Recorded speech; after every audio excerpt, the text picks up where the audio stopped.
Les banques centrales vont briser l'inflation, quoi qu'il en coûte. Les taux d'intérêt vont conserver à la rentrée et cet hiver leur vive allure haussière. Alors, quel impact sur le marché actions en bourse? Bienvenue au Top Gun de ce lundi 29 août 2022.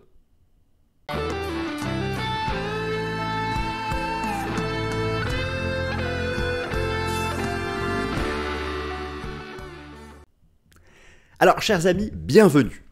Bienvenue, bonne rentrée à toutes et à tous, et puis bon courage à toutes et à tous. Parce que les enseignements du symposium économique de Jackson Hole la semaine dernière, la réunion des banquiers centraux mondiaux, a démontré, a illustré une approche hyper agressive des banques centrales qui nous ont dit, que ce soit la BCE ou la Fed, qu'elles veulent réduire l'inflation de son niveau actuel très élevé à la cible 2%, quel que soit l'impact sur les entreprises, quel que soit l'impact sur les ménages, quel que soit l'impact sur les marchés. À l'époque, depuis la crise financière de 2008, les banques centrales protégeaient les marchés et l'économie, quoi qu'il en coûte. Désormais, elles veulent détruire l'inflation, quoi qu'il en coûte. Et le lien entre taux d'intérêt des entreprises et le marché action est très puissant. La pause, le rebond de l'été, a été dû à une pause dans la hausse des taux d'intérêt des entreprises, eux-mêmes découlant directement des taux d'intérêt des banques centrales. Je vais tout vous montrer, vous allez voir, c'est passionnant. Et en même temps, cela donne des clés pour la suite. Lorsqu'il y aura les signaux techniques de fin de hausse des taux d'intérêt nominaux sur le marché, lorsqu'il y aura les signaux d'achat sur les obligations d'entreprise les moins bien notées financièrement, vous savez, les junk bonds, ce sera le signal du point bas des actions. Il y a plein de choses passionnantes. Alors, comme chaque lundi, je vais vous présenter les temps forts fondamentaux de la semaine. Sans surprise, l'inflation au mois d'août, c'est une donnée économique actualisée chaque mois. Il y a d'autres éléments à suivre, mais la véritable clé pour ce marché action qui a, comme prévu, rejeté sous résistance mi-août et qui prolonge maintenant sa consolidation, eh bien, tout est lié à ces fameux taux d'intérêt. La Banque centrale européenne a prévu à la rentrée de faire comme la Réserve fédérale des États-Unis. Elle augmentera elle aussi par incrément de 75 points de base, c'est-à-dire 0,75% à chaque réunion, donc en plus de hausse de son taux d'intérêt directeur. Quant à la Fed, elle envisage d'ici la fin d'année de porter son taux directeur actuellement à 2,50 à 4%, plus vu depuis plusieurs années. Est-ce que les marchés actions vont encaisser le choc ? Est-ce déjà intégré dans les cours? Eh bien c'est parti, c'est ce dont nous allons parler dans le Top Gun de ce lundi 29 août 2022. Alors je me réinstalle. Je vous rappelle que cette émission est disponible aussi au format podcast en suivant exactement le même titre sur toutes les plateformes d'écoute habituelles. Marché action, les taux d'intérêt vont fortement augmenter à la rentrée. Les taux d'intérêt vont fortement augmenter à la rentrée. Bon, ça peut vous paraître un peu logique, mais beaucoup se sont demandé pourquoi il y avait eu un rebond cet été.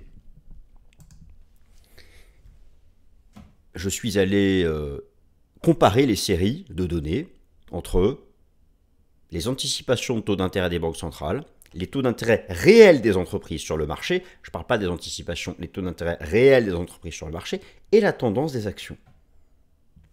Corrélation positive. Point final. Le rebond fin juin, ça a été le début d'une baisse des taux d'intérêt des entreprises. Depuis le 15 août, ça a été l'inflexion haussière des taux d'intérêt des entreprises et inflexion baissière des principaux indices boursiers.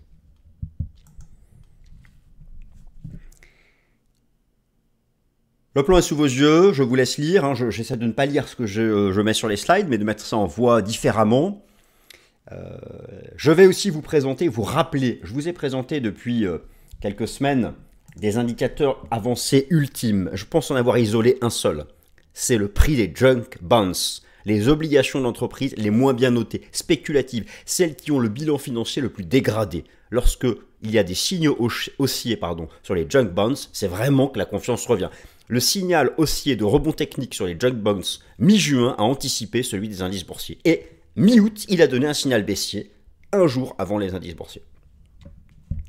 Je vous l'avais déjà montré dans une vidéo fin juin, et donc je les reprends, j'essaye un peu d'optimiser, de filtrer, et d'établir quels sont les meilleurs indicateurs avancés. Alors on commence par du classique, les temps forts fondamentaux de la semaine. Mais c'est du classique, mais comprenez bien que la suite des événements, elle est ce que les anglo-saxons disent data dependent, c'est-à-dire que ces séries statistiques actualisées chaque mois, l'inflation, le PIB, etc., impactent directement les anticipations de banque centrale et donc la tendance des indices boursiers. Il y a cette semaine 3 temps forts que je vous présente comme d'habitude sur Trading Economics. Tout d'abord, l'inflation dans les principaux pays de la zone euro au mois d'août. Je prends ici l'exemple de l'Allemagne. Eh bien oui, nous sommes sur un plateau haut, pour reprendre l'expression de Bruno Le Maire. Nous sommes sur un plateau haut quant à l'inflation au sein de la zone euro. Tout l'enjeu est de voir au bas mot ce plateau haut se maintenir en août. En fait, si vous voulez, tant que la tendance baissière des taux d'inflation ne commencera pas, il n'y aura aucun point bas de long terme sur le marché action. Donc, ces chiffres du mois d'août permettront de savoir si vraiment l'on doit se jeter à pieds joints dans ce scénario un peu consensuel désormais. Tout le monde annonce le pire. C'est le scénario que tout le monde attend. L'hiver sera horrible, prix de l'énergie, taux d'intérêt, etc. Récession, voilà. Ça devient tellement consensuel que la moindre bonne surprise peut créer une étincelle de rebond. Bon, naturellement, en cas de reprise de la tendance haussière de ces taux d'inflation, ici vous avez l'exemple de l'Allemagne, mais le jour d'après, c'est tous les pays de la zone euro qui publient. On peut prendre ici l'exemple du taux d'inflation de la France. Voilà, bon, vous êtes d'accord avec moi pour quelle est la tendance de cet histogramme. Si quelqu'un voit une tendance baissière, c'est probablement que le graphique est inversé. Donc, c'est ça qu'il faut briser. Cette semaine, vous avez aussi l'indice ISM manufacturier pour les États-Unis et vous avez surtout vendredi le rapport NFP aux États-Unis, qui est le rapport sur le marché du travail américain. Tout ça pour savoir si nous sommes en récession ou pas, car historiquement, et c'est ce que je vais vous montrer dans un instant, historiquement, les marchés actions peuvent monter avec la hausse des taux d'intérêt. Les marchés actions peuvent avoir une tendance haussière avec la hausse des taux d'intérêt si et seulement si nous ne sommes pas en récession. Or là, actuellement, nous tendons toujours vers la récession, au moins technique. Les États-Unis le sont déjà. Donc, hausse des taux d'intérêt et récession technique égale chute des actions. Hausse des taux d'intérêt et croissance économique égale hausse des marchés actions. Je vais tout vous montrer. J'ai pris des exemples historiques. J'adore ça. J'espère que vous aussi. Et donc, bien, on attaque. Alors, c'est parti. Une forte hausse des taux d'intérêt est attendue à la rentrée, sans surprise. Je vous remontre les nouvelles anticipations d'évolution du taux d'intérêt de la Banque centrale des États-Unis, la Fed, suite au symposium économique de Jackson Hole. Le taux d'intérêt de la Fed est actuellement à 2,5. Il va passer à 3,25 le 21 septembre. Il va passer à 3,75 le 2 novembre et à 4% pour Noël. Voilà, ce sera le cadeau de Noël, 4% de taux d'intérêt. En Europe, ça aura aussi fortement monté d'ici là. Alors, tout ça, c'est bien. La Fed, la BCE, elle, la Banque Centrale Européenne, envisage, dès la rentrée, elle aussi, de faire comme la Fed. L'objectif commun est de détruire l'inflation, vous l'avez compris. Maintenant, regardez bien le graphique ici qui est sous vos yeux, et puis je vais faire mieux que ça, je vais aller vous le montrer en temps réel sur TradingView, puisque je vous ai tout préparé sur TradingView. Vous avez sous les yeux un graphique qui expose en violet le taux d'intérêt de la Fed, historiquement, le bilan de la Fed en bleu et le S&P 500. Observez bien, toutes les grandes phases de hausse du S&P 500 sont liées à une politique de taux d'intérêt zéro de la Fed. Observez bien, toutes les phases haussières étaient liées à des taux zéro. La hausse post-Covid, l'envolée vers de nouveaux records, les taux zéro. Donc ça c'est à savoir, à chaque fois qu'il y a une politique de taux d'intérêt à zéro, les actions s'envolent. Maintenant, dans le passé, on a eu une phase avec des fortes hausses de taux de la Fed. Il n'y a pas eu une envolée du marché action, mais une hausse bien construite avec des ranges, une hausse, des ranges. En fait, à l'époque, ici, le marché action montait malgré la hausse des taux de la Fed, car nous n'étions pas en récession. Or, maintenant, les taux d'intérêt s'envolent et le marché action recule parce que les États-Unis sont en récession technique. C'est bien ça qu'il faut comprendre.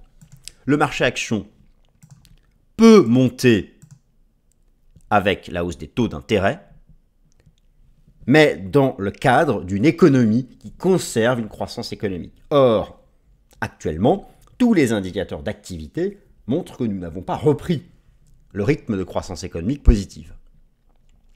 Ça, c'est donc la première chose qu'il faut savoir. Et l'explication principale du rejet sous résistance technique mi-août, ce sont donc ces anticipations de hausse de taux d'intérêt qui, en analyse globale macro, couplées à un environnement de récession économique, créent mécaniquement la baisse du prix des actions. Hausse des taux d'intérêt, c'est la hausse du coût du crédit pour l'entreprise. Mais si en même temps le cadre économique est restrictif et que l'entreprise fait moins de profit, non seulement le coût du crédit pour elle augmente et elle fait moins de profit, donc moins de dividendes, donc moins de demandes pour les actions. Voilà, l'équation hyper simplifiée. Alors justement, tout est là. J'ai vraiment trouvé quelque chose de percutant. Je suis allé comparer dans le détail les taux d'intérêt de 3 catégories d'entreprises. Les entreprises, vous savez, il y a en finance, en analyse financière, les entreprises sont notées par les agences de crédit. En gros, pour simplifier, si une entreprise a un bilan solide et on peut lui prêter en confiance, elle est notée triple A, ensuite triple B ou triple C pour les pires. Et encore pire, les entreprises dites spéculatives, les junk bonds. Bon, bien sûr qu'il y a des degrés.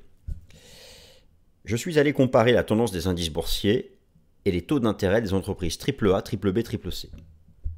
Le point de départ du rebond des indices fin juin, c'est la baisse de ces taux d'intérêt. Le point de départ de la consolidation mi-août, c'est le rebond de ces taux d'intérêt d'entreprise, qu'elles soient triple C, triple B ou triple A.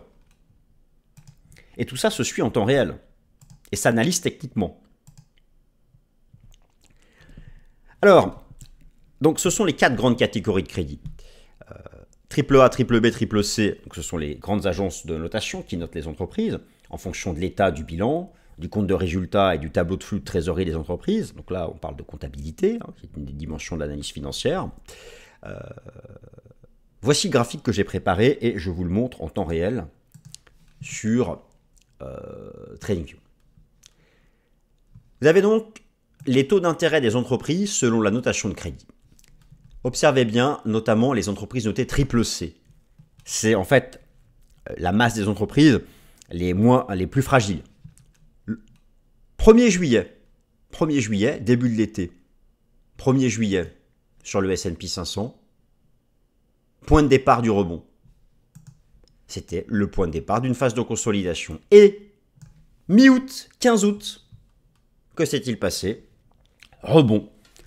Réaugmentation du taux d'intérêt. Donc logiquement, les entreprises qui ont le bilan moins solide, triple C, on est quand même à 13% de taux d'intérêt. Les triple B, 5%, et les triple A, les mieux notés, 3,86%. Et pour les triple B, les triple A, on a eu une légère décrue cet été, et ça repart légèrement en hausse. Tout l'enjeu est là.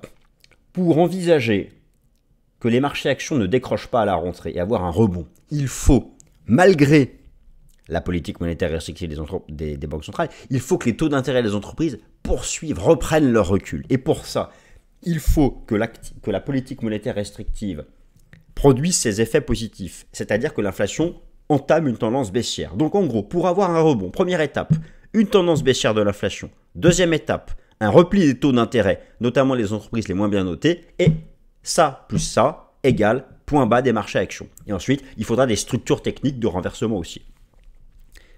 Le scénario opposé, c'est ce que je viens de vous dire en version miroir.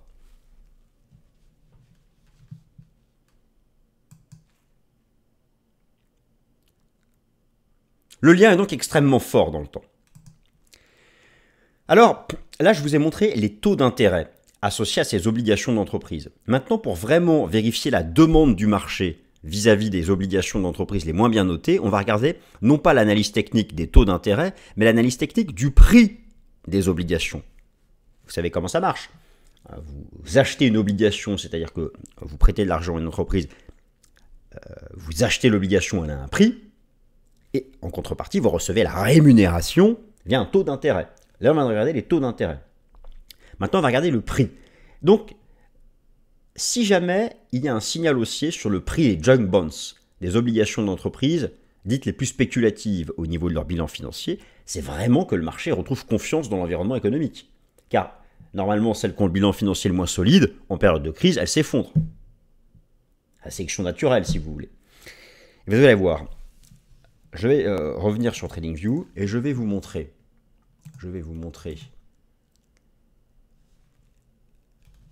l'analyse technique appliquée. Alors, j'ai mis ça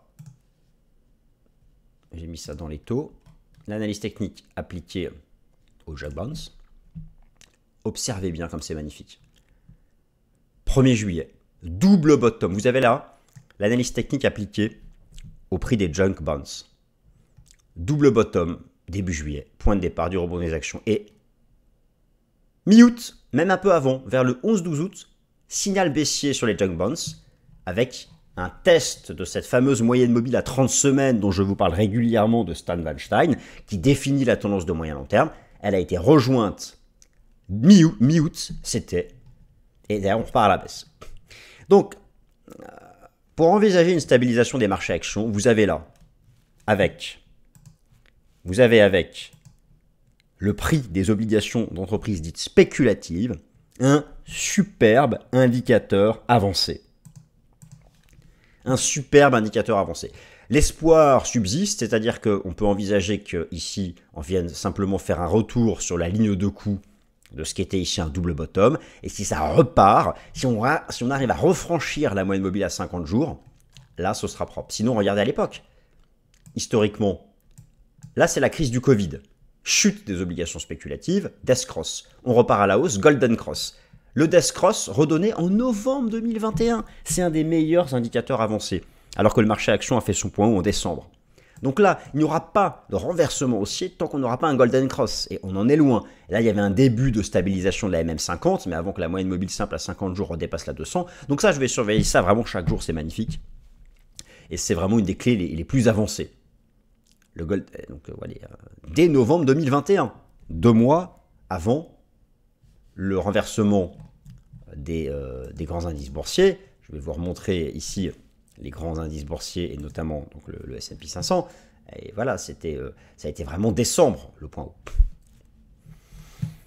Donc voilà où nous sommes actuellement. Alors maintenant, les indices boursiers, on va regarder le Nasdaq, le S&P 500 et le CAC. Je vous rappelle que vous pouvez me suivre sur Twitter si mon travail ici et là vous intéresse, avec ici donc mon compte Twitter. Alors, tout d'abord, le Nasdaq Composite. Je vous remonte la force de ces croisements entre la moyenne mobile simple à 50 jours et la moyenne mobile simple à 200 jours, que ce soit les Death ou les Golden Cross. Là aussi, le Death Cross en février dernier. Bon, l'espoir n'est pas perdu. On peut envisager encore, ce que moi j'envisageais mi-août, un trading range entre la moyenne mobile simple à 50 et la 200. Et derrière, en fonction des fondamentaux, une sortie par le haut, une sortie par le bas. En tout cas, là, dans l'immédiat, je pense que le Nasdaq Composite va aller la retester, mais qu'il y aura une première réaction positive au premier test. D'ailleurs, si je prends le contrat futur S&P 500 en temps réel, vous retrouvez donc, comme prévu, le rejet sous cette résistance dont je vous ai parlé, qui est à la fois une résistance chartiste, une résistance de moyenne mobile, une résistance du système Ishimoku, etc. Suite au symposium économique de Jackson Hole, le marché a rebasculé sous les 4100 points, qui sont le point bas de cette bougie du 24 février dernier, qui est le jour du déclenchement de la guerre en Ukraine. Mais moi, rappelez-vous, dans mon analyse, j'envisageais justement une phase latérale dans cette zone. Je la confirme. Je pense qu'on va rester dans cette zone. Donc, on peut retravailler 3009, mais je m'attends à un rebond, ou peut-être même tenir maintenant un même 50. En tout cas, un début d'année, un début de rentrée dans cet intervalle, et en fonction des fondamentaux. Si l'inflation commence à être brisée, on sort par le haut. Si elle accélère, on sort par le bas et on file à 3004. Et pour le cours du CAC 40, c'est le même topo. Avec cette compression dans un range entre 5750 et 6600. Dans l'immédiat, moyenne mobile simple à 50 jours et moyenne mobile simple à 200 jours. Notez le rôle de pivot des 6120 points qui correspondent ici au sommet avant le choc boursier de la crise sanitaire. Je ne serais pas surpris que dans un premier temps, on ait un rebond sur ces 6120 points. Ensuite, cela va dépendre des fondamentaux. Voilà, chers amis, ce que je pouvais vous dire donc dans ce Top Gun, avec cette clé des taux d'intérêt des banques centrales, et ensuite ça se diffuse à l'économie et notamment les entreprises, et le rôle précurseur que cela a sur les grands indices boursiers. J'espère que cette vidéo vous a plu. Si c'est le cas, n'hésitez pas à la commenter, à la liker, à la partager partout. Merci, messieurs, dames, et bon courage pour la rentrée.